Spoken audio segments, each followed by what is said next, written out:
Kain sisa produksi konveksi dan garmen biasanya cuma dianggap sebagai bahan sisa yang gak ada manfaatnya. Biasanya dibuang gitu aja dan berakhir menjadi limbah atau sampah. Berbeda ya dengan pelaku industri kerajinan rumahan yang biasanya mengolah barang bekas menjadi berbagai kerajinan tangan. Dari limbah kain sisa jahitan yang kelihatannya nggak memiliki nilai, bisa diolah menjadi keterampilan kreatif, menjadi berbagai macam produk kerajinan yang memiliki fungsi dan harga jual cukup tinggi. Dan pojok terampil kali ini kita akan belajar langsung ya dengan Mas Andre, owner Alia Tenun, gimana mengolah limbah konveksi menjadi berbagai macam produk. Salah satunya keset tenun yang cantik menarik.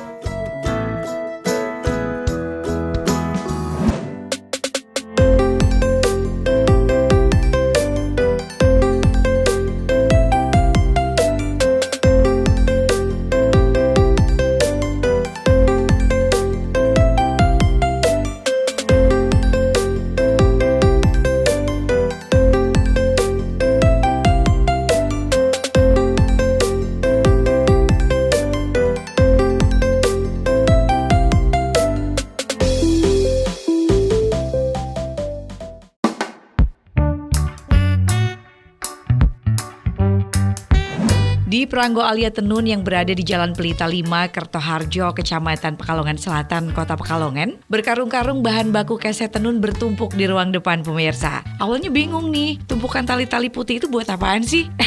Ternyata buat bahan bakunya. Walaupun bahan bakunya itu limbah kain konveksi atau pinggiran kain yang udah dibuang oleh industri garmen, tapi jangan dipandang sebelah mata ya, kekuatan dan penampilannya secara emang gak kalah bersaing dengan yang berbahan baku non-limbah. Mas Andre biasanya mendapatkannya dari pabrik atau dari tempat konveksi. Nah biasanya jumlah yang diambil dari pabrik itu sekaligus berkuintal-kuintal dengan kondisi kain yang gak bisa ditebak. Kadang kainnya masih dalam kondisi baik dengan panjang puluhan meter, tapi kadang juga dalam kondisi sobek dan awul-awulan. Ini dapat limbah kayak gini dari mana? Dari pabrik tenun Solo, dari Solo. Dari Solo, bukan dari Pekalongan? Bukan. Oh ini dari Solo ternyata ya. Limbah pabrik. Oke. Ini ini kan bukan kain perca. Ya. Ini apa sebenarnya? Limbah apa ini? Ini berarti dari pinggiran kain itu. Pinggiran kain. Terus dari mesinnya ada alat potongnya. Oke, jadi bahan utamanya adalah limbah pinggiran kain ya. Pinggiran kain. Udah bisa bayangin dong ini pinggiran kain. Yeah. Jadi bukan apa-apa. Ini nanti ini kan panjang banget. Iya. Ini berapa karung nih kalau sekali beli? Sekali beli itu biasanya 1 truk. 1 truk, oh my god, banyak banget. Dan ini akan melewati beberapa proses sebelum akhirnya berubah bentuk menjadi keset seperti ini. Oke, peralatannya lagi apa nih? Kalau ini bahan kan seadanya. Seadanya? Iya, benar-benar seadanya sekali. Apa Jadi, kayak apa? Cuman bak buat mewarnai, mesin cuci bekas buat mengeringkan. Terus gantar apa adanya. Gantar. Gantar itu bambu yang dipotong. Iya, panjang ya gantar ya, yang buat kalau kita nyari layangan putus. Iya, betul. Nah, itu nanti kita manfaatkan buat jemur. Oke, dan ini kan kita mengenal bahannya dulu. Iya. Abis itu langkah selanjutnya apa, Mas? Langkah selanjutnya ini kita sortir, kita sambung sampai panjang, terus kemudian kita treng. Kita treng itu ya diukel. Oke, pelan-pelan deh. Kita abis ini kita akan sortir dulu ke bagian yang lain, yuk. Siap. Oke deh, yuk kita ke sana ke bagian sortir ya. Kalau awalnya sih sebenarnya ya karena basic dari orang tua kan memang tenunan. Cuman karena tenunan kan kondisinya sudah nggak laku kayak zaman dulu. Akhirnya ya karena ada tenunan tadi terus bisa nemu limbah yang tadinya memang belum ada sih sebenarnya. Terus tak pikir ini kayaknya bisa jadi keset, bisa ada nilai jual. Akhirnya ya tak coba bikin.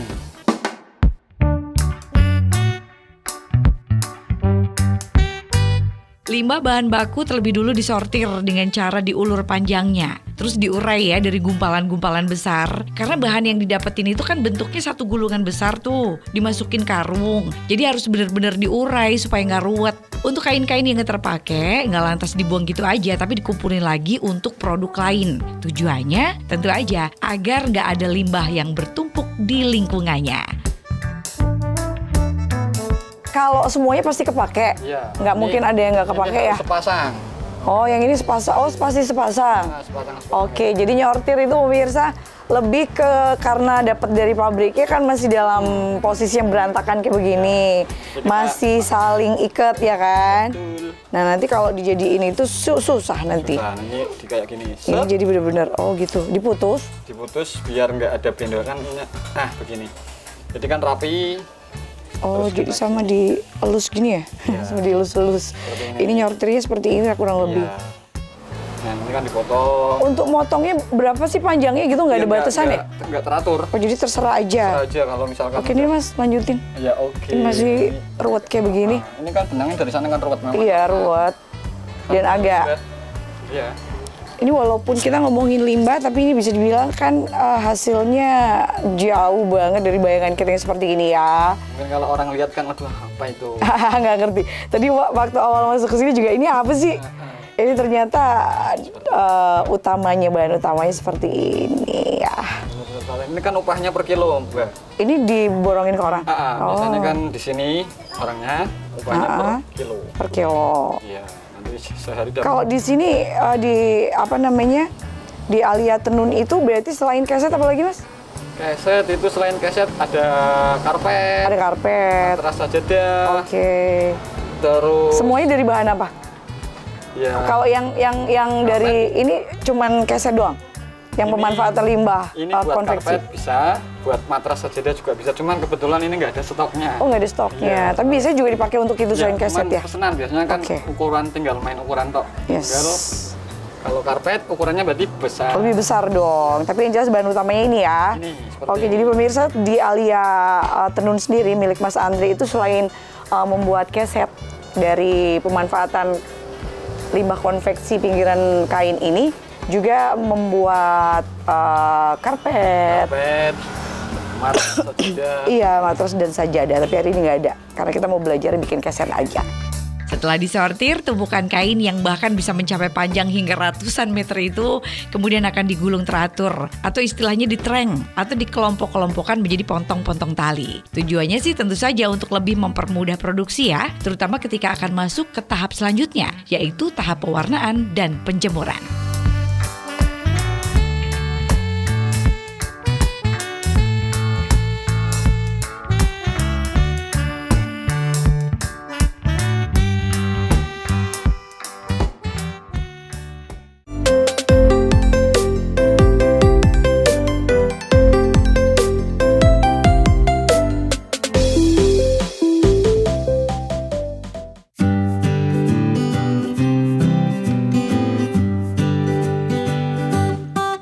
Jadi tahapannya pertama kita pilah-pilah limbah dulu sampai benar-benar udah rapi, terus kita rapikan di treng, kemudian dicelup warna, jemur kering, setelah itu kita tenun, kemudian jahit, rumbai, sudah jadi.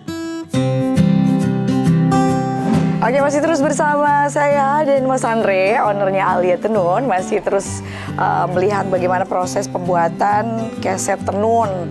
Kalau tadi kan kainnya udah disortir, terus udah di-trek, apa di-treng ya? Ya, di-treng. Di-treng, terus ini dibasahin dulu kan? Basahi pakai sabun.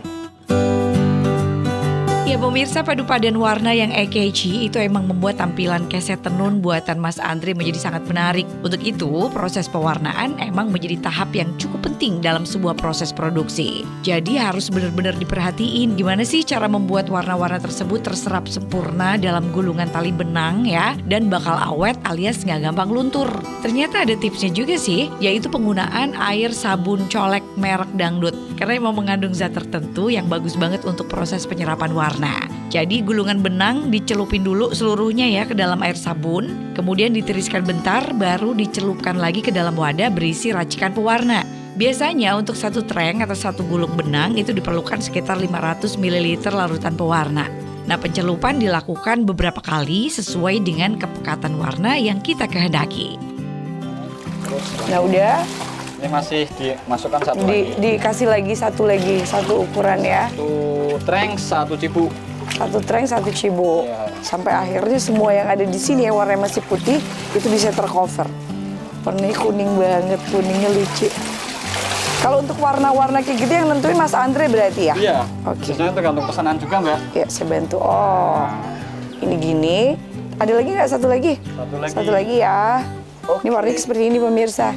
Dan ini pigmented banget, begitu dicelup di ukuran yang sudah dipastiin tadi sama Mas Andre, ukuran bakunya itu warnanya langsung ngeset kayak begini. Seperti ini. Terus disiram lagi. Siram lagi. Kapan lagi sih bisa ngerepotin bosnya Alia Tenun? Hari ini doang. Biasanya nggak mau megang-megang gini nih. Oke deh. Dan ini catnya nggak luntur ya? Enggak. Enggak dong. Ini dipilih warna yang kualitasnya mantap. Udah gitu aja. Kok jadi keluar ininya ya, busanya ya? Busanya kan sabun. Ini kan sabun. Tapi it's okay, nggak ngefek. Nah, setelah kayak begini nanti baru ke penjemuran.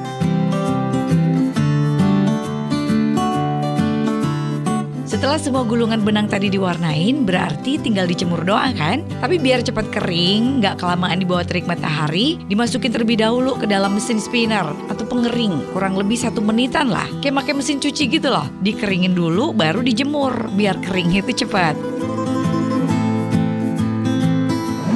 Oke, ini setelah melalui proses pengeringan ya di spinner kurang lebih 1 menit, 1 menit sampai jadi kayak begini. Ya biasa lah kalau udah dikeringin pakai mesin cuci itu seperti apa sih kayak begini ya. Ini baru dijemur, jadi nggak terlalu yang perlu waktu lama banget. Kalau sudah di spinner kayak begini kan tinggal diiniin aja ya. Tapi tetap harus kering banget ya? Belum kering banget. Berarti Nggak, artinya ketika dijemur tuh hasilnya harus kering banget atau gimana? Harus kering? Harus kering. Oh. Soalnya kan nanti kalau nggak kering susah untuk ditenun. Ditenun. Ini berarti tergantung banget sama sinar matahari Betul dong. sekali. Makanya kalau pas musim kemarau ya sebanyak mungkin kita mewarnai. Sebanyak mungkin kalau jadi ngejar season atau ngejar ini ya cuaca ya.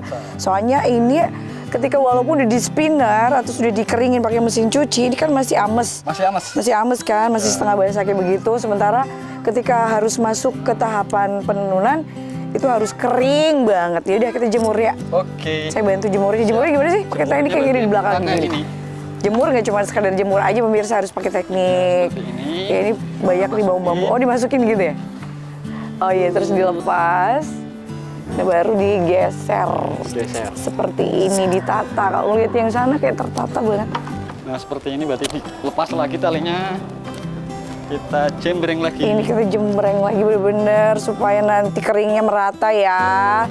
Jangan yang cuma bagian atas doang sama yang luar yang kering, dalamnya bawahnya masih basah. Tapi susah. Gini aja aku nggak bisa ya Allah. Nggak terbiasa. Biasa aja Mbak kalau udah. Oke. Mas Andre walaupun dibantu banyak karyawannya ada berapa sih? Berarti semua ada 7 orang. Ada 7 orang yang ada di Peranggo sini ya? Iya. Yang ada di Peranggo sini ada 7 orang. Tapi sekali lagi dulu ketika masih mengawali usaha ini kan pasti masih sendiri dong. Jadi masih di-handle sendiri. Semua sendiri, Semua mewarnai, nenun, jahit. Nenun. Sendiri? Ya. Bisa nenun juga? Bisa Masa semuanya. sih buktiin dong nanti pengen lihat Oke, Mas siap, Andre nanti kita nenun ya. buktikan ya. Nah, ini kayak begini. Dan ini harus bener-bener kering. Mas ini kok kayak masih... Iya, itu Udah kan? biasanya dari ini. Ini kan enggak. Kalau lihat ini sebesar kayak rapi banget. Iya, Ini kurang pas kali ya. kurang pas. Jadi harus di... Nah, ini nanti Karena ini nggak sekedar jemur aja pemirsa, balik lagi harus rata keringnya ya. dan warnanya juga nggak boleh Blonteng. lonteng.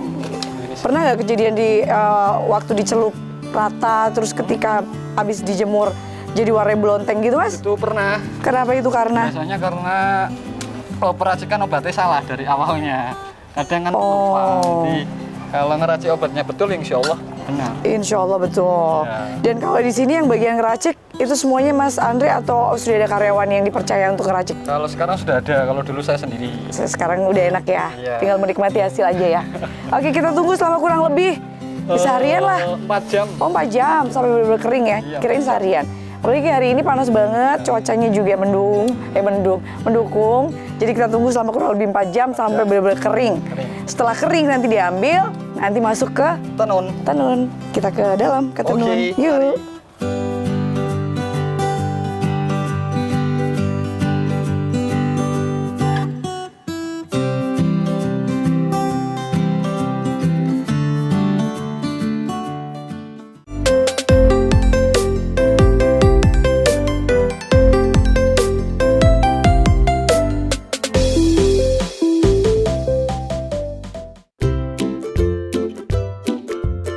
Kalau bahannya itu berarti dari selain perca pinggiran tadi itu butuh benang lusi ya, benang lusi seperti ini.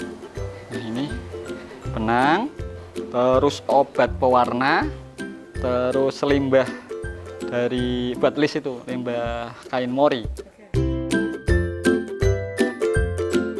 Ya pemirsa, sebelum kita masuk ke tahap penenunan, kita siapin dulu benang lusinya ya. Untuk teknik tenun yang bakal digunakan kan teknik tenun tapestri tuh. Strukturnya itu terdiri dari tenunan benang lusi dan juga pakan ya. Pakan di sini adalah gulungan limbah kain yang dibuat menjadi barang atau benda tertentu. Dalam hal ini adalah keset. Nah, benang lusinya adalah jalinan benang-benang yang menghadap ke arah vertikal yang nanti bakal jadi rumbai di finishing. Itu disiapin dulu.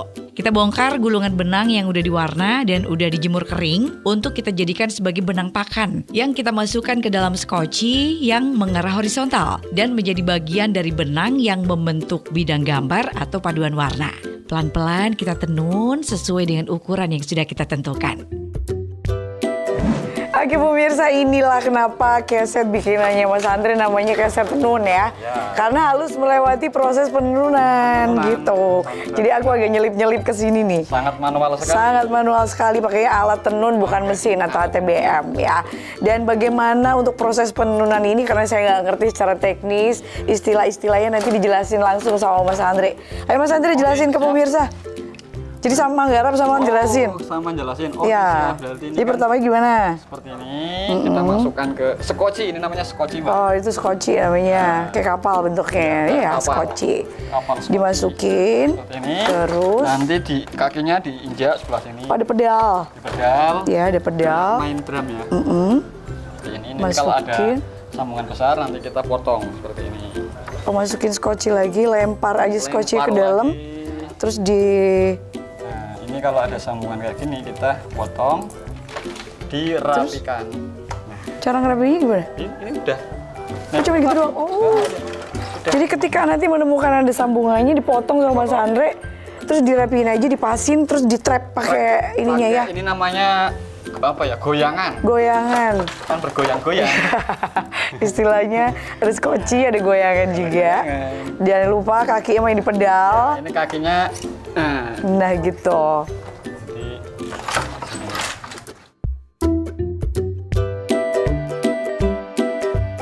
datang langsung bisa, lewat online, lewat WhatsApp bisa. Kalau datang langsung, alamat kita di Jalan Pelita 5, nomor 44 Kertoharjo, Pekalongan Selatan. Nomor WA 0857 4194 9955. Kalau ini bisa custom nggak sih dikasih tulisan kayak begitu Mas? Kalau itu kelemahannya nggak bisa Oh, nggak custom bisa. tulisan, cuma Jadi, warna. Oke, kalau custom warna masih bisa. Mau warna Diladenin apa aja. sama Mas Andre mau warna apa aja boleh. Biar nggak kelihatan kotor, warna hitam aja mesennya gitu ya. Tapi kalau untuk warna memang sementara ini Mas Andre belum ada apa namanya penunjang, alat penunjangnya. Tapi masih dipikirkan.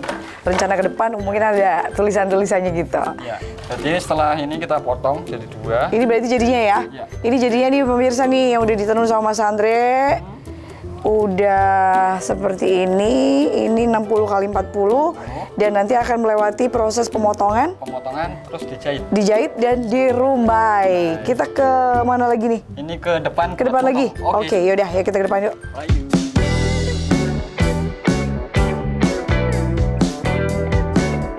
Selesai menenun, kita potong jadi dua hasil tenunan tersebut sesuai dengan ukuran standar. Terus kita rapikan dengan jahitan di masing-masing sisi lebar dengan menggunakan potongan kain perca yang sebelumnya udah diwarna sesuai dengan yang diinginkan. Dan sentuhan akhir, ikat tali-tali rumbai di kedua sisi panjang keset tenun ini supaya hasilnya menjadi rapi.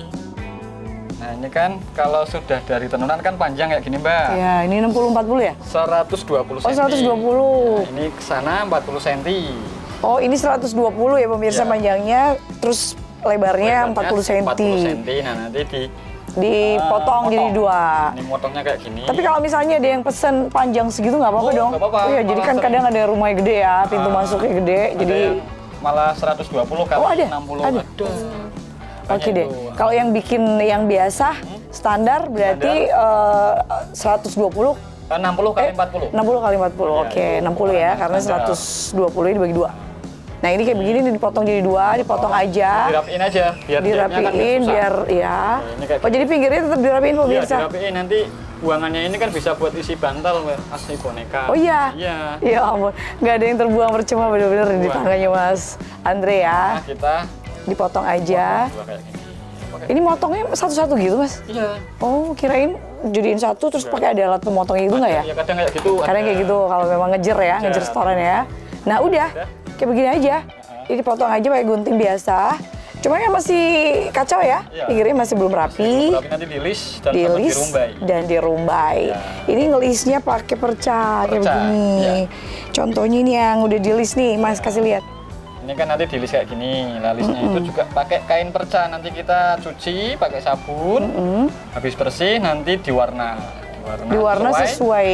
dengan Kira-kira mau ambil warna apanya gitu ya. Iya. Nah setelah itu baru nih dirumbai. benang yang masih kacau kayak begini dirumbai. Biar rapi. Biar rapi. Sama Ngerumbainya kan kayak ini kan bagus ya rumbainya udah. Ini kan masih kacau nih. Untuk rumbainya sendiri biasanya dihitungin apa gimana sih? Di jarak-jarak gitu nggak sih? Apa itu apa namanya ya? Ya Udah apal aja ya? Udah apal aja. Udah bisa ngira-ngira gitu. Jadi untuk Feeling. ukurannya, feelingnya udah dapat. Untuk biasanya yang ngerumbai sama yang jahit, apakah di sini atau di mana disebar juga? disebar di tetangga-tetangga sama ibu-ibu rumah tangga sambil ngomong anak sambil ngerumbai gitu. Oh, jadi memanfaatkan SDM-SDM yang ada di sekitar ya, luar biasa. Tepuk tangan dong buat Mas Andre.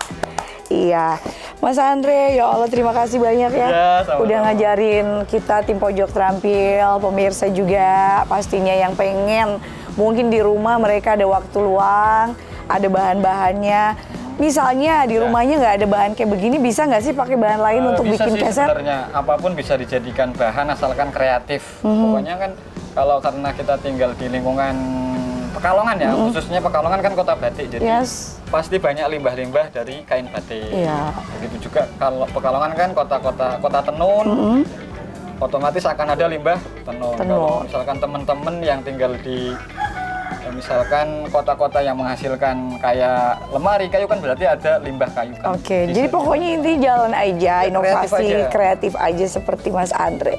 Sekali lagi terima kasih Oke, banyak. sama-sama. Kita ketemu lagi minggu depan. Saya Ahmad, Mas Andre. Bye-bye.